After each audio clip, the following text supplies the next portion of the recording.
E aí, pessoas, Bússola Pessoal Podcast começando, uma jornada emocionante de autodescoberta e desenvolvimento de marca pessoal. Te convido a se inspirar com as experiências e insights do nosso convidado especial de hoje. Ele que é empreendedor de inovação aberta e transformação digital, com jornada acadêmica em administração de empresas, liderança nos Estados Unidos, design thinking, antropologia, marketing, publicidade, blockchain e educação executiva. É consultor de programas de liderança da HSM e de atualização de skills para maiores empresas do mercado. Mentor e jurado de hackathons da NASA e Startup Weekends, além de idealizador de hubs de inovação e aprendizagem, passando por mais de 10 países nos últimos 10 anos. Com vocês, Felipe Santos. Primeiro, muito obrigado pelo seu aceite, disposição e disponibilidade. Felipe. Obrigado, Andrew, todo o público que acompanha o Bússola Pessoal aí em tempos tão concorridos. Que bom a gente ter uma bússola para nortear aí o que a gente faz nesse mundo que muda tanto. Obrigado mais uma vez, um prazer estar aqui. E já vou passar a bola direto para você. Quem é o Felipe aí por trás da descrição da bio? A gente fala sempre bastante aí na parte profissional, né? Mas quem é o Felipe aí na vida pessoal?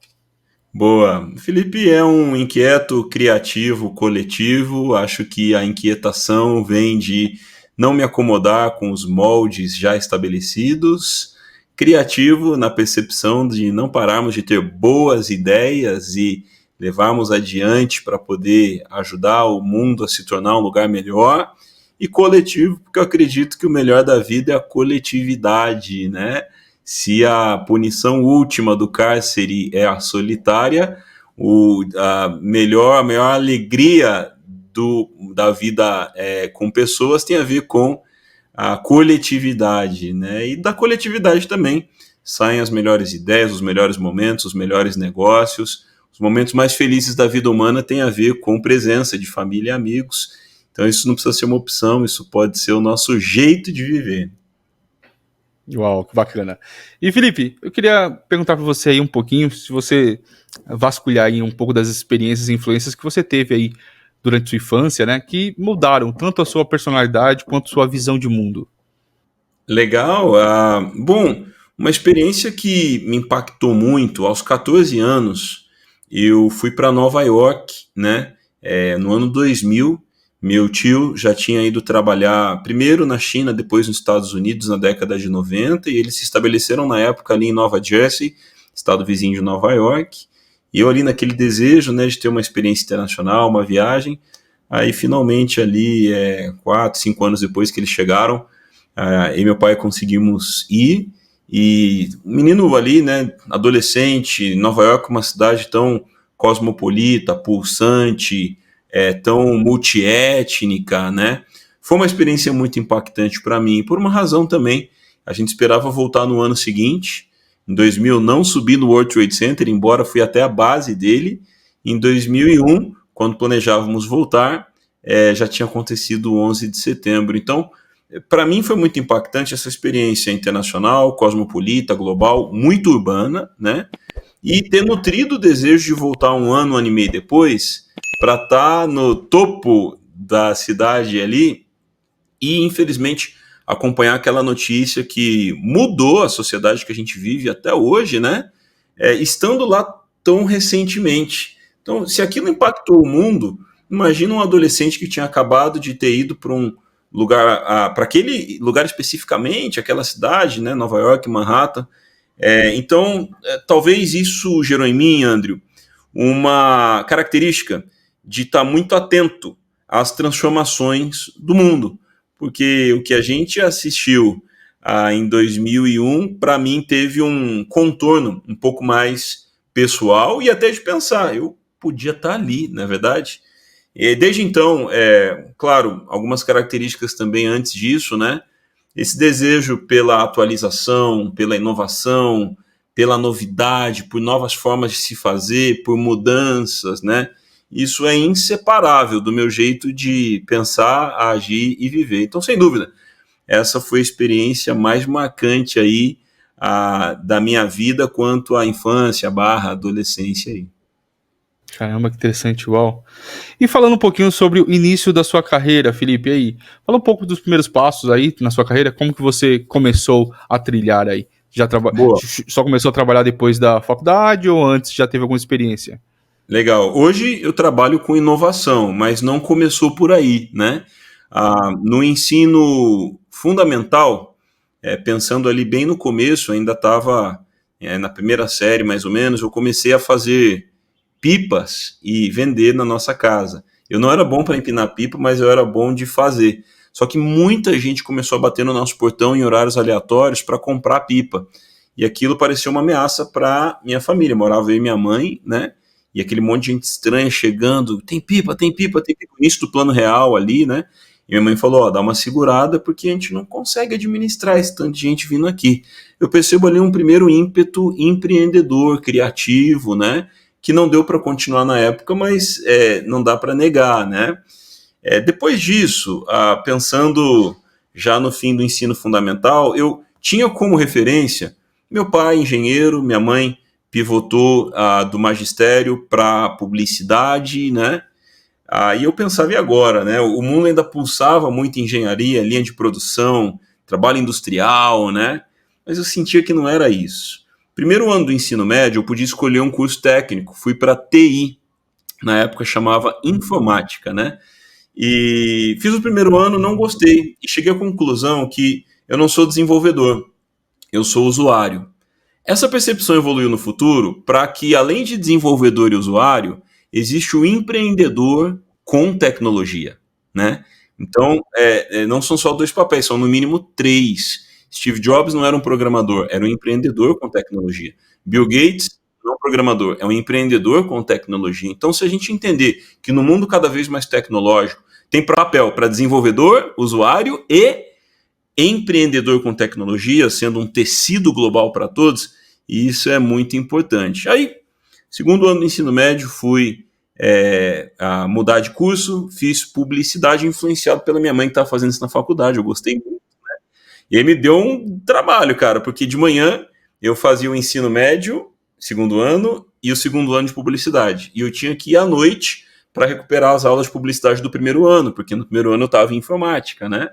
E ao terceiro ano fiz tudo de manhã, correu tudo bem. E nesse tempo, embora estava momentaneamente morando em São José, dos Campos, interior de São Paulo, a gente fazia excursões para São Paulo capital, pudemos conhecer a Escola Pan-Americana de Artes, Belas Artes, a ESPM, né, Propaganda e Marketing, eventos também, e isso me trouxe uma exposição muito interessante. E na época, as vertentes da publicidade, propaganda e marketing eram um pouco óbvias, restritas às agências da época, né? Arte finalista, redação, diretor de arte, comercial, atendimento ao cliente. Hoje, ainda bem que a gente pode falar de várias outras coisas, como anúncios, branding, storytelling, estratégia de conteúdo, mídias sociais, e a lista é longa, né? O marketing digital, ele distribuiu e atribuiu novos nomes para as profissões do marketing. Isso é muito empolgante. Na época era um pouco mais limitado, né? E aí fui para a faculdade. Curiosamente, não quis fazer o Enem, estava bem desinteressado. Na época, em paralelo, corria uma paixão pelo futebol, tentando ter carreira, né? E aí passei o primeiro semestre sem estudar, depois do ensino médio. E aí acabei entrando em gestão de marketing numa faculdade particular, um curso tecnólogo de 2 anos. Foi legal, foi interessante, mas ainda não tinha muita maturidade e responsabilidade, e não consegui ter boas notas, avançar, mas foi um ambiente que me influenciou. Daí em diante a coisa começou a mudar pela seguinte escolha. Eu topei ir para os Estados Unidos, tentar fazer um teste num time de futebol profissional, e fiz um teste, não tinha vaga para jogadores estrangeiros, mas o treinador falou, olha, você pode fazer um teste numa faculdade, que é a categoria de base aqui, né? Você é novo, tem talento, e consegui entrar numa faculdade com bolsa de estudos para jogar. Joguei por uma temporada, fiquei lá um semestre, mas entendi que para minha realidade eu precisava, Andrew, estudar, trabalhar e competir em alto nível no esporte. Achei que 3 coisas era demais, quis enxugar para 2. Tive uma lesão também por um tempo, e aí fiquei estudando e trabalhando. Isso me levou para a realidade de marketing da indústria de restaurantes e hotéis na cidade de Atlanta, com uma infraestrutura muito boa. E ali eu pude fazer faculdade de administração, trabalhar em marketing e vendas para a indústria de hotéis, restaurantes e esportes, interagir ali com a NBA também, o Atlanta Hawks, foi bem legal. E vieram as notícias que o Brasil entraria num preparativo para a Copa do Mundo em 2014 e a Olimpíada em 2016. Então, em 2010, decidi voltar para o Brasil e respirar um pouco mais da pátria mesmo, estar fora e passar por exemplo, a grande recessão que eu passei de 2006 a 2010 nos Estados Unidos não foi fácil, né?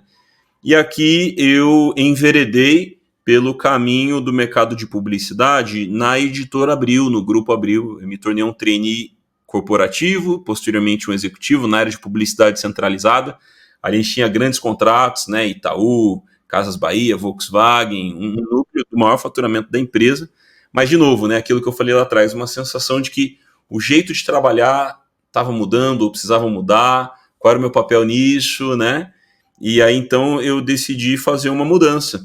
E fiquei por 4 anos atuando, 5 anos, na verdade, atuando diretamente no ambiente da igreja, de tempo integral, e cuidando de projetos relacionados à missão humanitária no exterior. Pude ir para Haiti, Cuba, Ruanda, selva boliviana, sertão nordestino, tribos na Amazônia. Foi bem legal, né? Sempre trabalhando liderança, projetos, captação de recursos, né?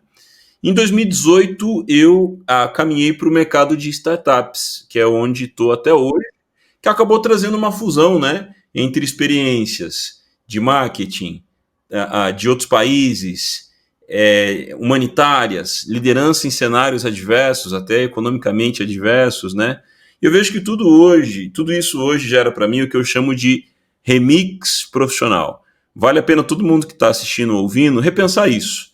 Qual é o seu remix profissional? Ou seja, como você consegue organizar as experiências de vida, experiências acadêmicas, experiências voluntárias, experiências profissionais, para uma atuação hoje, que se distribui em entendimentos e momentos diferentes. Então, hoje eu sou um mutante, com a mescla e o remix aí de tudo que eu vivi até então, né? E isso forma cosmovisão também, né? Então, minha cosmovisão é totalmente influenciada pelo que eu narrei, e hoje eu atuo com startups, consultoria de inovação, workshops de aprendizagem de novas habilidades, hackathons, startup weekends e assim por diante, né? Seria impossível explicar tudo isso do início para cá. Só dá para explicar de trás para frente, como uma vez o Steve Jobs contou ali numa formatura que ele foi convidado para trazer a reflexão como orador. A palestra dele se chama, tá lá no YouTube, Connecting the Dots, né? Ele fala do poder de conseguir conectar os pontos, só que olhando para trás. E a gente tem que viver no mundo construindo os pontos para frente. Então, esse é o ponto zip aí da minha história, principalmente internacional, acadêmica, profissional, que continua em aberto e sendo construída. A gente nunca chegou lá ainda, né? Felipe, você colocou uns pontos aqui, foi muito interessante, e aí, claro, você falou sobre olhando para trás, né, e entendendo esse remix e o que compôs a sua visão nível profissional e tudo, em sua vida no geral. Mas como foi para você tomar essas decisões? Então, você estava nos Estados Unidos, você queria ter uma experiência internacional, você passou por uma crise, você falou que realmente não foi fácil, você viveu aquela crise lá, muitas pessoas viveram de ouvir falar, de ver documentários e tudo mais, e você tomar essa decisão. Por exemplo, muita gente vai para o exterior e raramente volta, né? Então, como foi essa decisão de eu vou pivotar, vou para fazer minha carreira ou até mesmo aprender lá fora, talvez continuar por lá e não voltar, né? Falar assim, eu vou voltar para o Brasil e a partir daí você tomar outras decisões. Como foi? Foi um processo fácil? Estava claro isso na sua jornada ou foi conforme as experiências que você passou naquele momento? Boa, tem um frio na barriga para cada decisão importante da vida. Nenhuma delas eu tomei com 100% de certeza. Todas elas eu precisei ter fé, conselhos, percepções de externos, né? E isso ajuda muito. No contexto de voltar ao Brasil, eu sempre pensei, Andrew, que é interessante quem se desenvolve no exterior a retroalimentar isso para o seu próprio país, né? Então, infelizmente, para muitos, isso acaba sendo a cultura do êxodo, né? Vai para um outro país, lá se faz e nunca mais piso no Brasil. Sem dúvida, o Brasil tem defeitos, problemas, coisas que lamentamos, mas eu tinha esse senso de trazer de volta para o Brasil percepções e poder melhorar a vida das pessoas, de algum ângulo na sociedade. Então, isso já era uma missão pessoal, né? Com certeza, passar a crise no exterior me desgastou muito. A gente vai para o exterior buscando estabilidade, buscando ter mais facilidades. E eu tive dificuldades no exterior que eu nunca tinha tido no Brasil, né? Sou de classe média, né? Mas lá o combinado nunca era meus pais me manterem, então por isso eu trabalhava em restaurantes e estudava. Então foi difícil. Eu também fui maltratado em alguns ambientes por lideranças ruins, né? Então todo esse desafio, transformando limão em limonada, me fez pensar, puxa, será que eu não estou saturado dos Estados Unidos por enquanto, né? E como não tinha green card nem cidadania, meu ciclo quanto a visto de estudante acabaria depois de me formar, poderia pedir um ano a mais para trabalhar, mas eu não quis. E me senti muito engajado mesmo pela chance de voltar e buscar diferenciação no Brasil mediante o que eu tinha trilhado. Idioma, experiência profissional, cosmovisão, conexão com pessoas de outros países, né? Então todo mundo conversava comigo ali em 2009 para 10, me sentia muito animado. Pô, Felipe, legal te ouvir, hein, cara, que corra tudo bem no Brasil, tal, né? E de fato foi uma transição legal, tanto que hoje eu acesso os Estados Unidos com facilidade quando necessário, tem choque cultural nenhum para mim, conheço minha cultura, né? Mas eu acho que a gente estar bem com o nosso propósito, com a nossa família, nos faz melhores onde a gente estiver. Eu sempre acreditei da gente viver a vida em missão e não em fuga. E a pessoa pode estar em fuga numa outra cidade, num outro estado, num outro país, numa outra profissão. Então acho que fica a reflexão da bússola pessoal, porque estar perdido parece uma coisa passiva e fraca. Mas às vezes uma pessoa em fuga, ela está tão frágil quanto uma pessoa perdida, né? Talvez ela não admita, mas esse é um problema. E há pessoas, né, Andrew, que de repente, na fuga, elas acabam caminhando para necessidade de aprovação, para tentativa de ostentação, para negociar os seus valores na profissão, né? E a gente precisa ser reencontrado, redimido, resgatado, para a gente poder viver algo em paz com a gente mesmo, para poder levar paz para outras pessoas também, né? Acho que não adianta excelência, talento sem paz. Isso, em algum momento, vai cobrar a conta para si ou para os outros. Concordo plenamente com essa questão.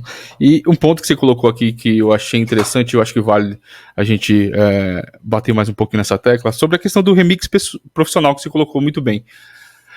Aqui você até interligou com o Connecting the Dots, né? Conectando os pontos lá da palestra do Steve Jobs. E aí, quando a gente fala sobre remix profissional, a gente fala sobre trajetória profissional, não existe N carreiras, né?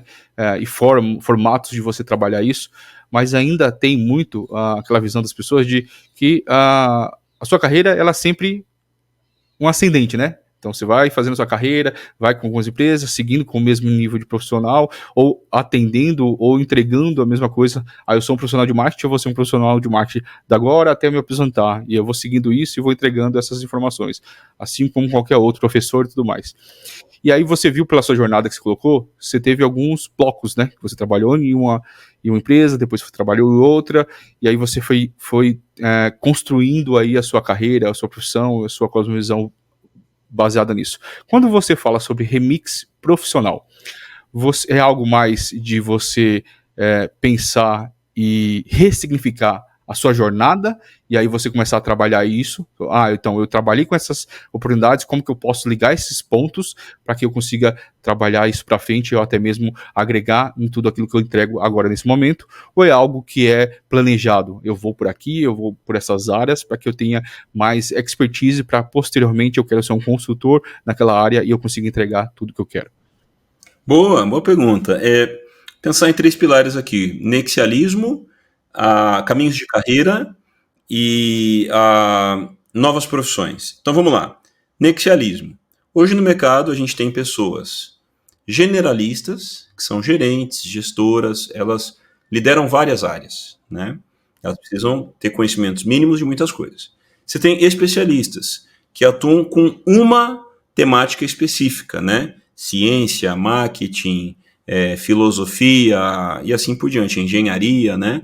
É a pessoa que tem muita profundidade num tema só. Então o mundo por muito tempo teve generalistas e especialistas.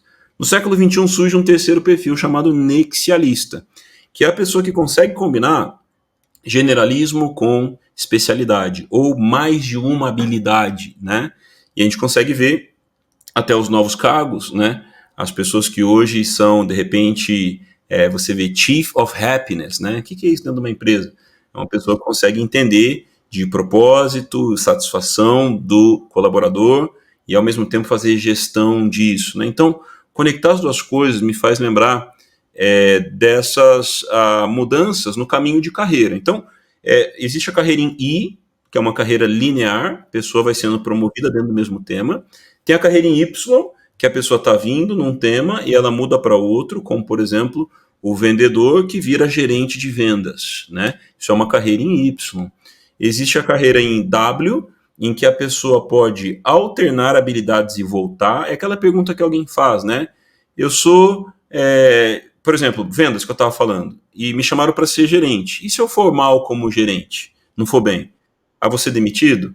A pergunta é, na cultura da empresa que você está, você consegue ir e voltar, fazer esse efeito W, né? Você vai para vendas, se não der certo, você volta. Você vai para gerência, se não der certo, você volta para vendas e tá tudo bem. Agora você é um vendedor com uma visão mais sistêmica, por ter tido um cargo de gerência, né? Então, a carreira em W depende muito da empresa, né? O nexialista é como se fosse uma carreira em X, né? Em que você pega as suas habilidades, sem deixá-las, você combina com outras inesperadas. Por exemplo, um advogado que vai estudar a tecnologia de blockchain para poder trabalhar no regulatório de ativos digitais, né?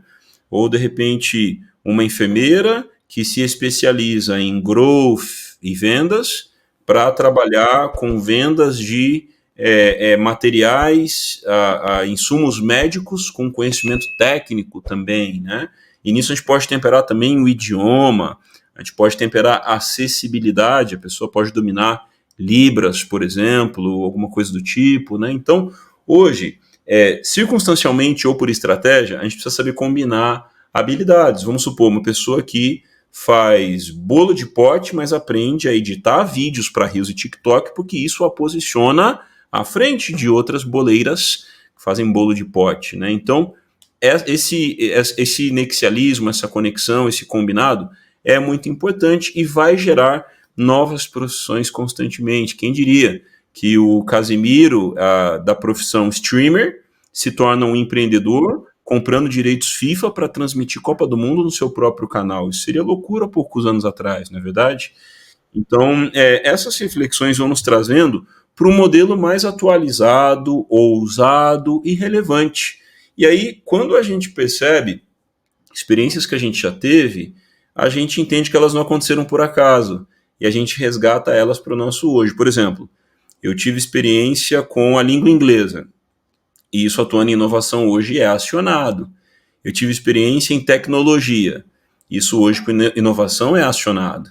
Eu tive experiência com a cosmovisão do norte-americano. Hoje, quando a gente fala de Vale do Silício, isso de alguma forma é acionado. Então, claro que pode ter a ver com outras coisas, sabe?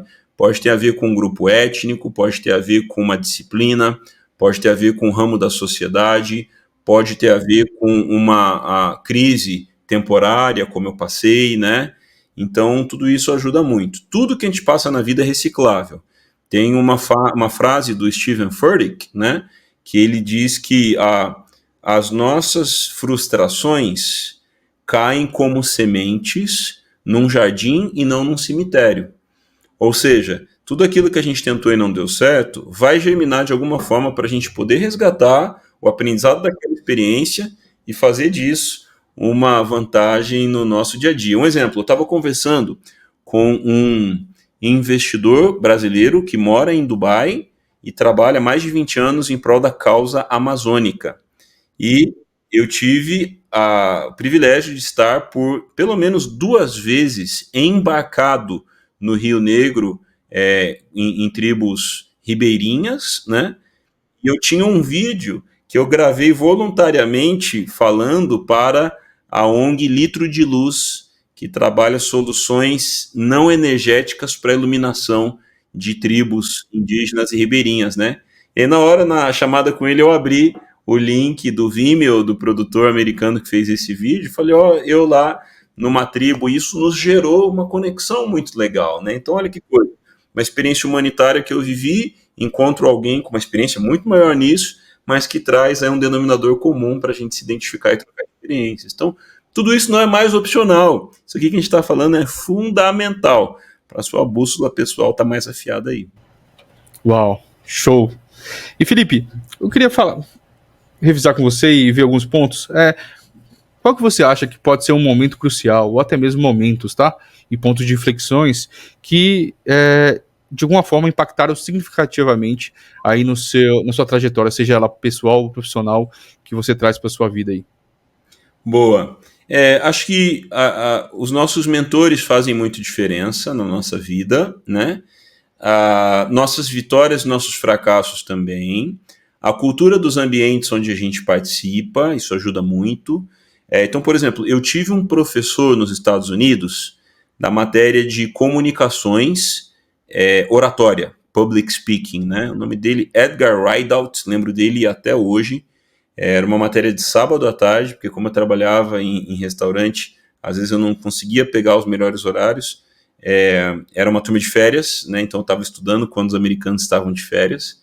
E esse professor, cara, foi um presente da minha trajetória. Um comunicador apaixonado, eloquente, didático e que celebra a vida dos seus alunos. Até hoje, estou conectado com ele nas redes sociais, assim como muitos outros alunos, né?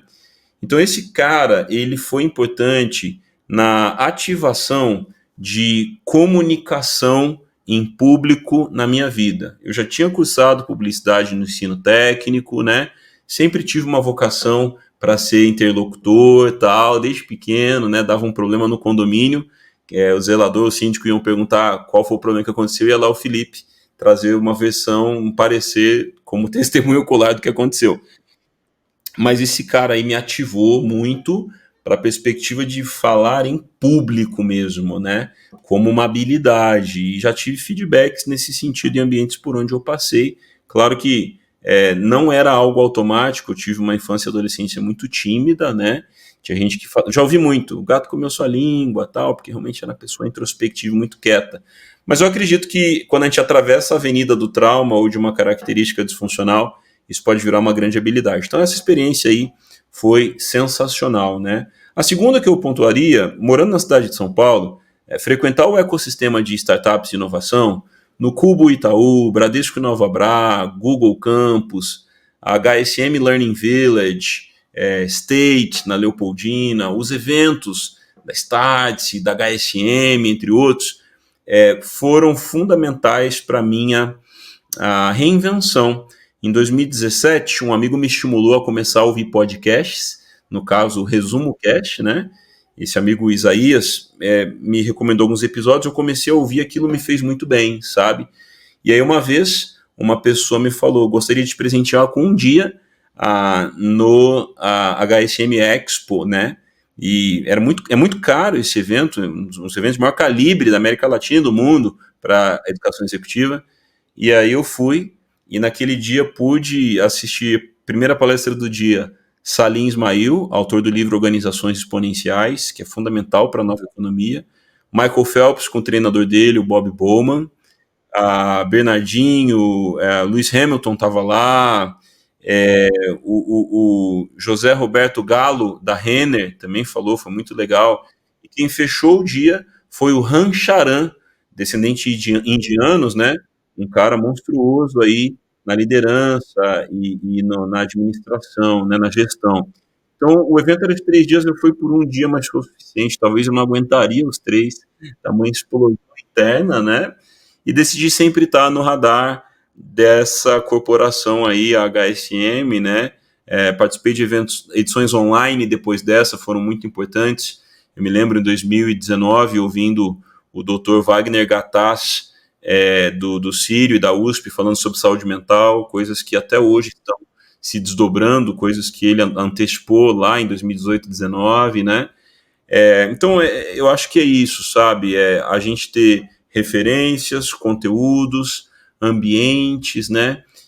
Isso com certeza nos transforma. Eu acho que a lista continuaria aqui, mas didaticamente falando, e até para a gente poder replicar em outros momentos e outras histórias, né? É muito legal a gente poder ter bons ambientes, bons conteúdos e boas sinergias práticas aí. Bacana. Felipe, eu sempre pergunto para os meus entrevistados, né? E a gente fala sobre o seu pessoal, né? Entendendo sobre a questão de autodescoberta, autoconhecimento e como desenvolver sua própria marca. Algo que eu sempre pergunto é quais são os valores que te guiam, né? E aí, tanto na sua vida profissional e pessoal, a gente consegue entender um pouquinho quais são as atitudes que a gente toma e como que a gente trabalha isso no dia a dia. Boa, eu chamaria em duas categorias: valores não negociáveis e valores de diferenciação. Valores não negociáveis: ética, família, colaboração, sustentabilidade, né? Propósito, senso de eternidade, tudo isso compõe valores não negociáveis. Verdade, né? Isso é importante. Agora, valores de diferenciação. Eu colocaria futurismo, inovação e agilidade. De novo, futurismo, inovação e agilidade. São três coisas que eu decidi retroalimentar no meu branding, né? Até porque tem alguém com a minha idade, com a minha formação acadêmica, com a mesma experiência, às vezes até com o mesmo idioma. Antigamente o idioma era essa diferenciação, hoje está muito mais no branding, nas habilidades, né?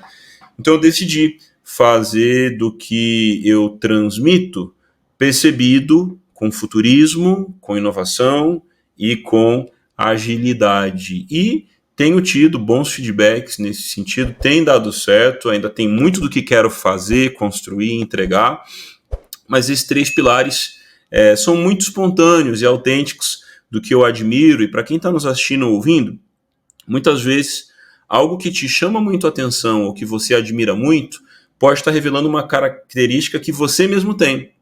Então, se você admira alguém falando sobre a inteligência artificial, se você admira alguém falando sobre saúde mental, sobre criação de filhos, sobre relações internacionais, sobre empreendedorismo, pode ser que você esteja passando por uma ativação baseado na excelência daquela pessoa que resgata um tesouro dentro de você a ser resgatado, investido, explorado e depois virar uma habilidade. Então, tudo que eu entrego hoje, um dia foi um carvão sem ser um diamante ainda para o lado de dentro. E ao perceber alguém inovador, futurista, ágil, isso me inspirava muito, me animava muito, aquele negócio que você não consegue nem dormir direito, né? Então, acredito muito nesse efeito. A identificação pode revelar vocação. Uau, que bacana. E, Felipe, quando você fala sempre bastante sobre inovação e tudo mais, e aí agora tá tendo um boom de inteligência artificial, né? IA para cá, IA para lá. Você acha que ele é um grande... A inteligência artificial como uso, né? Hoje a gente falava sobre inteligência artificial, sobre pesquisadores, sobre desenvolvedores, e agora está muito mais próximo do usuário. Você falou sobre a questão lá de usuário, né? Tecnologia e até mesmo empreendedores com tecnologia. Quanto você acha que a inteligência artificial vai impactar em processos de inovação, principalmente no ambiente que você fala aí bastante sobre startups? Cara, é realmente uma conversa exponencial. Não dá para saber até onde vai chegar e até quando, mas sem dúvida vai ser radical. Quando estávamos ali antes da pandemia, uma vez num evento, eu me lembro um preletor dizer que a inteligência artificial geraria um impacto na sociedade 40 vezes maior que a internet gerou. Eu falei, opa, peraí, se a internet já mudou tanto o mundo, a inteligência artificial vai impactar 40 vezes mais?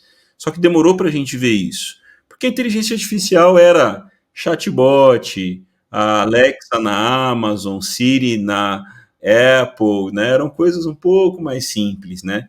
Quando a inteligência artificial generativa veio em novembro de 2022, isso se tornou um balcão global gratuito em que a gente passou a gerar conteúdo em texto, depois a gente viu coisas de imagens que estão aí também. Hoje se cria vídeos curtos, simulação de voz, site, criação de logo com inteligência artificial, criação de conteúdos criativos e roteiros. Então, hoje, as ferramentas de IA são muitas, todo dia surge uma nova. Onde está o diferencial? A gente saber fazer curadoria, empregar essas soluções, porque assim como eu ouvi recentemente, a melhor e maior profissão do futuro é a de ser humano. Então, as máquinas e a tecnologia vão solucionar tantas coisas que a gente precisa mais do que nunca saber ser humano, porque toda tecnologia e máquina é programada por um ser humano para um ser humano. Então, a gente não desaparece nessa história, né? Não é uma lógica de exterminador do futuro. É uma lógica da gente pensar naquele princípio de que ninguém será substituído por tecnologia. Essa pessoa será substituída por alguém com tecnologia, certo? Então, se antigamente eu tinha um processo criativo de nome, logo e identidade visual de 6 meses, hoje eu preciso saber corresponder com um tiro curto feito por IA em um dia, para a gente rodar aprendizados e testes, a gente constrói a V2 entre 1 mês e 3 meses, e a gente sabe que o logo vai atualizar constantemente. Olha quantas vezes o logo do Instagram mudou, olha quantas vezes o logo do Facebook reestilizou uma coisinha para lá e para cá, Uber também, Airbnb, né? A gente viu esse processo mais recente com o Itaú, o redesign do logo demorou 22 meses. Alguém falou, coitado da gente que está participando disso, exceto pelo pagamento, que não deve ter sido nada coitado, né? Mas eu penso muito nisso, sabe? A inteligência artificial, assim como lá no século XVI a prensa móvel do Johannes Gutenberg gerou transformações por causa da impressão, né? A questão editorial, a questão didática, de literatura, de alfabetização, foi revolucionária. A internet móvel foi revolucionária também, né? Hoje a IA será, e acho que todo profissional precisa pensar que assim como antigamente você tinha que dominar o básico ali de pacote Office, Word, Excel, PowerPoint, hoje o novo pacote Office, digamos assim, tem a ver com IA, tem a ver com noções mínimas de um Canva, por exemplo, né? Um design gráfico democratizado, um CapCut da vida para você fazer ali uma edição de vídeo rápida, né? Hoje, o novo pacote Office tem muito a ver com criatividade, tecnologia generativa e a gente ter repertório. Tipo, eu não sou desenvolvedor, mas eu sei quais tecnologias são relevantes para o meu ramo. Isso vai fazer de você alguém com uma percepção e remuneração melhor, porque você não faz apenas o que o ser humano sabe fazer. Você fala, essa ferramenta encurta por aqui, por ali. Essa semana eu tive numa reunião que a gente usou o TLDV, né? Que ele faz anotações de reuniões online automaticamente. Muito bom. Cara, ele grava o vídeo, você toca no minuto que foi falado, ele leva direto para aquele momento do vídeo. Cara, e ele faz isso gratuitamente até então, né? Claro que isso vai mudar, mas como um profissional que sabe se destaca? Eu estava numa reunião com uma das maiores empresas de tecnologia do Brasil, uma unicórnio aí, né? Mais de $1 bilhão de valorização. E vou falar numa palestra no evento deles, né? E super legal o papo e tal. E no final, alguém falou assim: vamos pensar em não abrir para perguntas e respostas no fim da palestra? O que vocês acham? Aí outros falaram: poxa, mas Felipe vai tocar em assuntos interessantes, não é bom abrir?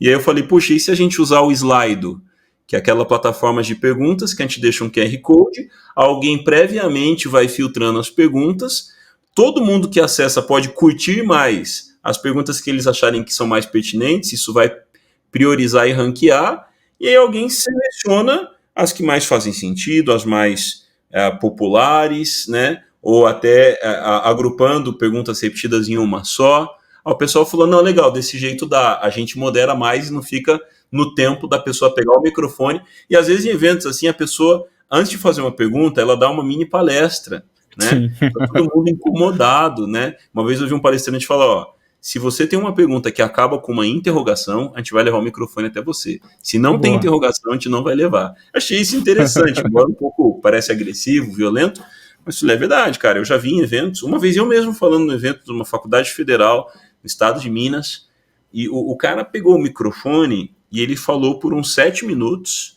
e ele não perguntou nada. Olha Você viu o isso. desespero na cara das pessoas. Deu um pitch. Eu tava achando que em algum momento alguém ia desligar um disjuntor, alguma coisa e tal. Foi traumático, né? Então a gente precisa ter repertório com soluções para a gente diminuir custo, tempo, melhorar a qualidade, personalizar mais. Isso não é para a galera de TI, isso é para todo mundo. Bem-vindos ao mundo em que a tecnologia é um tecido que conecta a todos.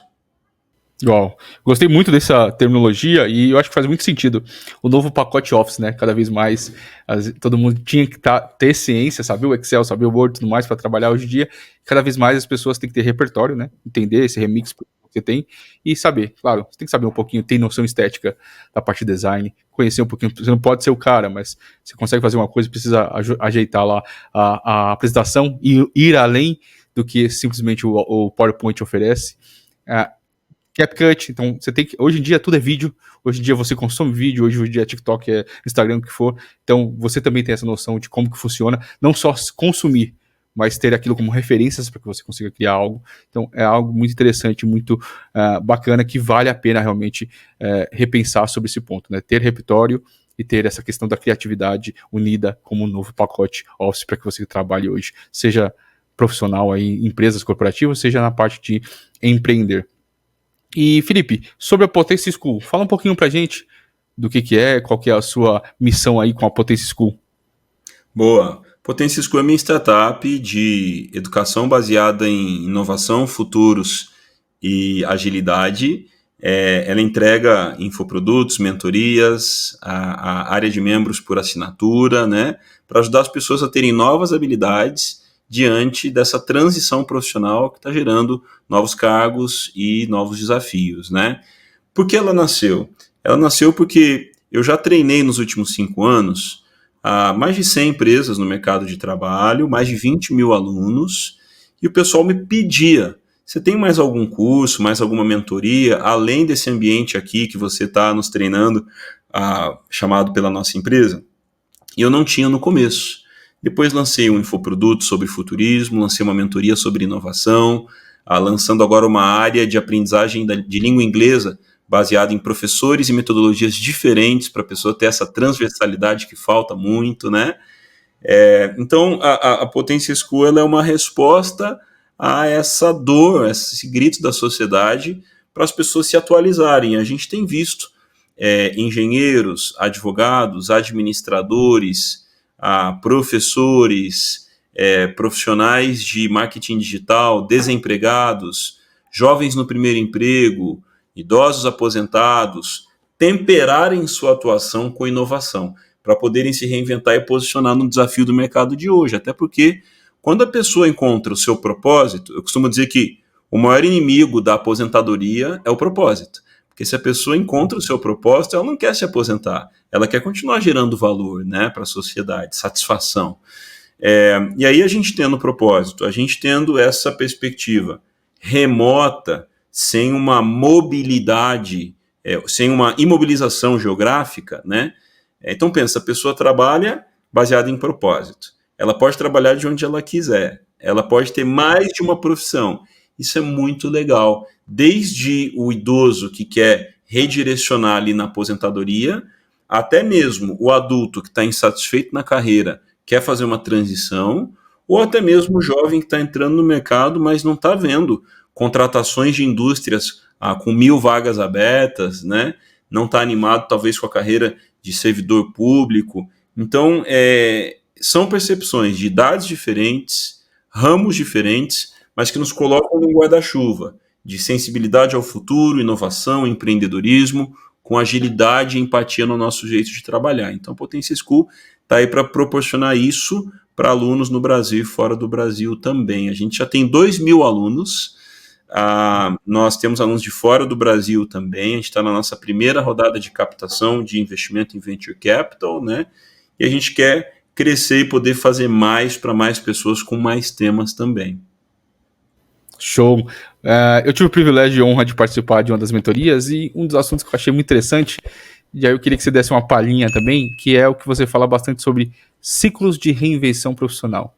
Pode falar um pouquinho pra gente do que se trata? Uma Claro, legal palhinha. você falou. Você tocou nisso, tocou numa outra pergunta em algo que eu tinha lembrado disso também. Na Potência School eu criei um modelo de ciclos de reinvenção pessoal, ou seja, etapas que todo mundo vai passar profissionalmente. São essas 5 aqui, né? A gente tem o ciclo operacional, primeira vaga de emprego, chão de fábrica, emprego temporário, estágio, né? Segundo, executivo, primeira liderança, maior responsabilidade, melhor remuneração, mais reconhecimento. Terceiro, o ciclo empreendedor, é a gente não trabalhar mais pela hora ou salário, é um modelo de negócio que trabalha por nós e nos remunera, né? Então essa é a diferença também de empreendedor e autônomo, consultor, né? Quarto ciclo, o ciclo equity, é a gente aprender a fazer o dinheiro trabalhar para nós através de investimentos, ações, dividendos, participação societária, né? E quinto, legado. É o ciclo em que a pessoa não tem mais alegria em entrar dinheiro, porque entra tanto que agora ela está levando dinheiro, né? Viabilizando alunos na faculdade, recursos para novos empreendedores, a solidariedade e filantropia, autobiografia para democratizar sua jornada, né? Então, assim, temos os 5 ciclos e a gente ajuda o aluno a galgar o próximo ciclo, alcançar o próximo momento, né? Operacional, executivo, empreendedor, equity e legado. Uau. Ó, mind blowing. Show de bola. E aí, o quadro que eu sempre faço para finalizar aí o podcast, que eu sempre pergunto para os entrevistados, é pedir indicações. Aí eu peço sempre pro convidado aí indicações que vai além, tá? De livros. Então, livros, filmes, séries, documentários, ou até mesmo pessoas aí que são relevantes, que fazem sentido aí, seja no nível profissional, seja no nível pessoal. Quais são as suas Boa. indicações? Ótimo. Pessoal que está nos acompanhando, se você puder, dentro das próximas 48 horas, assistir o documentário que está no Netflix, brasileiro, chamado Quanto Tempo o Tempo Tem.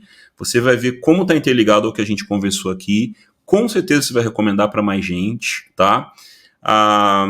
As séries sobre startups estão muito boas também. E aí varia de qual plataforma ela tá, mas basicamente é a série da Uber, né? A Super Pumped, Battle for Uber, do Spotify, Som na Caixa, dos coworkings WeWork, chama We Crashed, a Batalha Bilionária, o caso Google Earth, né?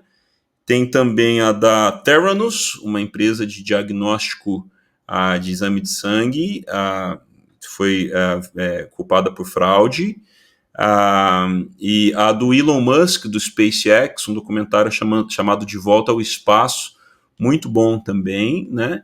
E outras vão surgindo. Eu acho que essa linguagem do documentário, ainda que seja dramatizado e tenha um viés, né, acaba trazendo muita didática nisso para a nova economia, né? Isso é muito importante. Falando de livros, brasileiro, Gestão do Amanhã, Sandro Magaldi e José Salib Neto. Isso vai desaguar nos outros livros que eles escreveram depois, que são igualmente transformadores e impactantes, como Novo Código da Cultura, Estratégia Adaptativa e Liderança Disruptiva, né? Numa literatura internacional, o que eu citei há pouco, Organizações Exponenciais, do Han Charan, muito importante. Então, com estes documentários, séries e livros, você está muito bem encaminhado, com uma reflexão de nível MBA para cima, tá? E se a gente for falar de profissionais ícones, eu acho que no Brasil, né, a gente tem aí esses autores que eu mencionei, o Sandro Magaldi, o José Salib Neto, Walter Longo, também um profissional que tem reunido aprendizado vindo de gerações diferentes e se mantido relevante hoje em dia de forma muito importante, né? Eu costumo desafiar o pessoal a assistir menos MasterChef e mais Shark Tank. O Shark Tank também tem princípios interessantes de negócio, investimento, isso é bem legal, né?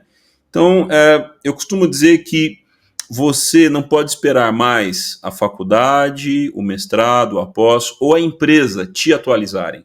Você tem que ir em direção ao bom conteúdo, aos bons eventos, aos bons podcasts, como estamos aqui no Bússola Pessoal, né? e recomendar para alguém conversar sobre isso. Nas relações profissionais, tem gente que é só transacional, só fala de trabalho e no trabalho. Mas eu acredito que os nossos relacionamentos profissionais vão para um outro nível com a nossa sinergia fora do expediente. É lembrar de alguém mandar um podcast, ouvi o Bússola Pessoal, lembrei de você, eu pode agregar para você.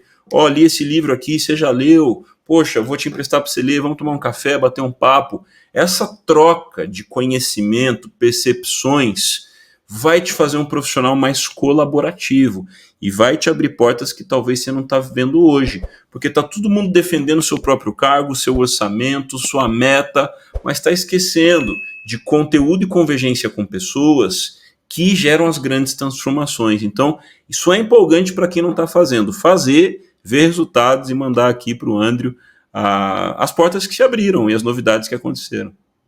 Show. Muito obrigado, Felipe, pelas indicações e, claro, obrigado pelo bate-papo. Foi enriquecedor aí. Eu creio que muita gente aí tem aprendido bastante. Eu acho que pode comentar aqui sobre o quão gostou aí da parte do que você falou. Claro, como eu falo sempre, o ciclo de reinvenção profissional é algo que realmente me toca e realmente gosto bastante, mas a conversa foi muito boa. Muito obrigado aí pela sua disposição e disponibilidade. Obrigado, Andrew, Bússola Pessoal, todo mundo que está ouvindo, fazendo parte desse conteúdo, dessa comunidade que ouve, que vocês possam estar bem norteados e ajudando a nortear outros também nesse mundo que não para de girar e a gente também não pode parar. Um abraço. Abraço, gente. Tchau, tchau.